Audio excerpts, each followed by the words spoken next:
Tina was a Neanderthal child, discovered in the Cova Negra in Valencia, Spain.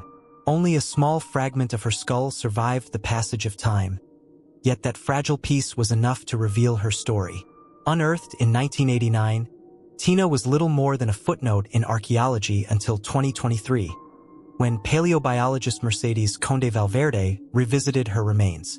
With the help of CT scans, what she found was astonishing.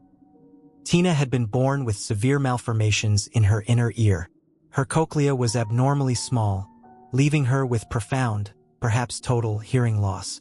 Her semicircular canals were misshapen, condemning her to constant dizziness, turning every step into an exhausting battle for balance.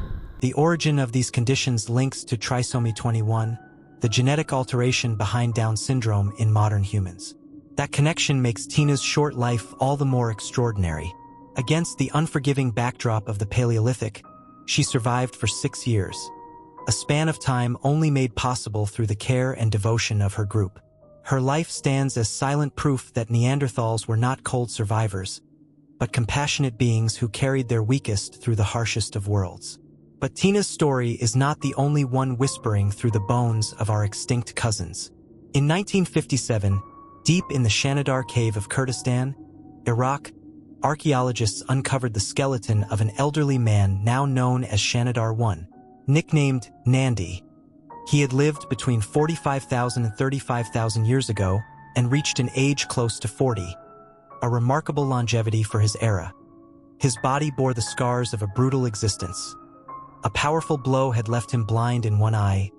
His ear canals were blocked by bony growths that muffled sound, and one of his arms had been lost early in life. And yet Nandy endured. His survival was not the triumph of an isolated individual, but of his community. He lived because others helped him, because they shared food, protected him from predators, and shielded him from the brutal cold.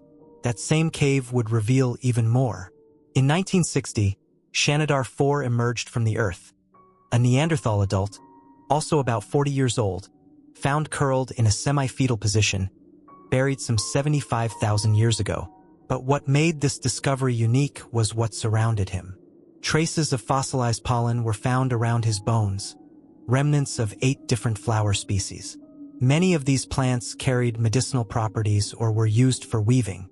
Botanist Arlette Leroy-Gurin examined the evidence and proposed a haunting possibility: that flowers had been deliberately placed with the body as part of a ritual farewell. In that same chamber, other individuals, such as Shanidar Z, were laid to rest, suggesting that the cave was more than a shelter. It was a place of memory, a sacred ground where Neanderthals returned again and again to honor their dead.